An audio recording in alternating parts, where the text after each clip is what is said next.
ನಮಸ್ಕಾರ. ಸಾವಯವ ಕೃಷಿಕರಿಗೆಲ್ಲ ಈ ದಿನ ಭಾನುವಾರ ನಾವೇ ಮಾಡಿಕೊಂಡಿರುವಂತಹ fish amino acid, stone culture, ದಶಪರ್ಣಿ ಇತ್ಯಾದಿ ವೇಸ್ಟ್ ಡಿಕಂಪೋಸರ್ ಮತ್ತು ಗೃಹ ಕೃಪಾಮೃತಗಳನ್ನು ವೆಂಚೂರಿಗೆ ಲೋಡ್ ಆಗುತ್ತೆ ಅನ್ನೋ ಕಾರಣದಿಂದ ಔಷಧಿ ಹೊಡೆಯೋ ಪಂಪಿಂದ ನಾವು ಈ ದಿನ ಬಿಡ್ತಾ ಇದ್ದೀವಿ. ನಮ್ಮದು ಮೇಯ್ನ್ ವಾಟರ್ ಲೈನ್ ಹೋಗುತ್ತಲ್ಲ, ಆ ವಾಟರ್ ಲೈನಿಗೆ ಕನೆಕ್ಟ್ ಮಾಡಿದ್ದೀವಿ. ನೋಡಿ, ಈ ಥರ ಕನೆಕ್ಟ್ ಮಾಡಿದ್ದೀವಿ. ಇದು 16 ಲೀಟರ್ದು ವಾಟರ್ ಪಂಪು. ಇದರಿಂದ ನಾವು ಮಾಡ್ಕೊಂಡಿರೋದನ್ನೆಲ್ಲನ ಫಿಲ್ಟ್ರ್ ಮಾಡಿ ಇದರಲ್ಲಿ ಹಾಕ್ತೀವಿ. ಈ ಥರ ಎಲ್ಲ ಇದರಲ್ಲಿ ಹಾಕ್ತಾ ಇರ್ತೀವಿ. ಅದು ಎಲ್ಲ ಬುಡಗಳಿಗೂ ಹೋಗ್ತಾ ಇರುತ್ತೆ. ನಾವು ವಾರದ ಕೃಷಿಕರಾಗಿರೋದ್ರಿಂದ ಲೇಬರ್ ಕಮ್ಮಿ ಮಾಡಬೇಕು ಅಂತ ಈ ಥರ ಮೆಥಡ್ ಮಾಡ್ಕೊಂಡಿದ್ದೀವಿ. ಇದು ಖರ್ಚು ಕಮ್ಮಿ. ವೆಂಚೂರಿಗೂ ಸಹ 2-2.5 ಸಾವಿರ ಖರ್ಚಾಗುತ್ತೆ. ಈ ನಮ್ಮ ಹತ್ರ ರೈತರು ಅಂದಮೇಲೆ ಒಂದು ಔಷಧಿ ಡ್ರಮ್ ಇರುತ್ತೆ.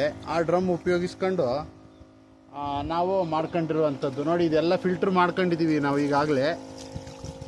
ಇದೇನೇನೆಂದರೆ ಗೋಕೃಪಾಮೃತ ಇದೆ, ಸ್ಟೋನ್ ಕಲ್ಚರ್ ಇದೆ, ಫಿಶ್ ಅಮೈನೋ ಆಸಿಡ್ ಇದೆ, ಮತ್ತು ಉಳಿದಂಥದ್ದು ಬಾಳೆ ಹೂವಿನಿಂದ ಒಂದು ಪಟಾಶ್ ಅಂತ ಮಾಡ್ಕೊಂಡಿದ್ದೀವಿ. ಬೆಲ್ಲ ಮತ್ತು ಬಾಳೆ ಹೂವು ಉಪಯೋಗಿಸ್ಕೊಂಡು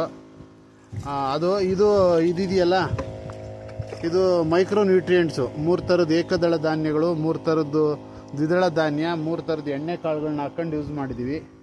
ನಾವು ಭಾನುವಾರ ಒಬ್ಬರೇ ಇರೋದ್ರಿಂದ ಯಾರೂ ವಿಡಿಯೋ ಮಾಡ್ತಾಯಿಲ್ಲ. ನಾವೇ ವಿಡಿಯೋ ಮಾಡ್ಕೊಂಡು ತೋರಿಸ್ತಾ ಇದ್ದೀವಿ. ಸೌಂಡ್ ಬರ್ತಾ ಇದೆ ನೋಡಿ, ಹೋಗ್ತಾ ಇದೆಯಲ್ಲ, ಆಗ್ತಾ ಇರೋದೆಲ್ಲ ಹೋಗ್ತಾ ಇದೆ. ಅದು ಎಲ್ಲ ಬುಡಗಳಿಗೂ ಹೋಗುತ್ತೆ. ಇಲ್ಲಿ ಈ ಥರ ಕನೆಕ್ಟ್ ಮಾಡಿದ್ದೀವಿ ನೋಡಿ.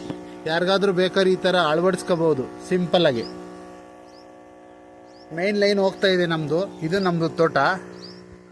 ಈ ತೋಟಗಳಿಗೆ ಹೋಗ್ತಾ ಇದೆ. ಇಲ್ಲಿಂದ ಕನೆಕ್ಟ್ ಮಾಡಿರೋದೆಲ್ಲ. ಜೊತೆಗೆ ನಾವು ತೋಟದಲ್ಲಿ ಒಂದು ಮನೆ ಮಾಡಿದ್ದೀವಿ. ಆ ತೋಟದಲ್ಲಿ ಇಲ್ಲಿ ಇಟ್ಟಿದ್ದೀವಿ ನೋಡಿ ಎಲ್ಲ.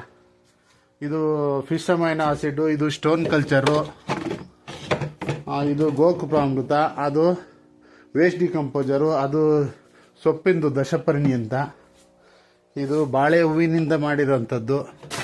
ಇದನ್ನೆಲ್ಲನ ನಾವು ಸೋಸ್ಕೊಂಡ್ಬಿಟ್ಟು ಈಗ ಬಿಡ್ತಾ ಇದ್ದೀವಿ. ಇದೆಲ್ಲ ಈ ಗಿಡಗಳಿಗೆ ಈ ಕರೆಂಟ್ ಇದೆ. ಎಲ್ಲ ಬುಡಗಳಿಗೆ ಹೋಗ್ತಾ ಇದೆ ನೋಡಿ. ತೋರಿಸ್ತೀನಿ. ಈಗ ಅಲ್ಲಿ ಕನೆಕ್ಟ್ ಮಾಡಿದ್ನಲ್ವ, ಅದು ಬರ್ತಾ ಇದೆ ಬುಡಕ್ಕೆ. ಬುಡದಲ್ಲಿ ಇಲ್ಲಿ ಕಾಣುತ್ತೆ ನೋಡಿ, ಬಂದು ನಿಂತಿದೆ. ನೊರೆ ಬರ್ತಾ ಇದೆಯಲ್ಲ, ಅಲ್ಲಿಂದ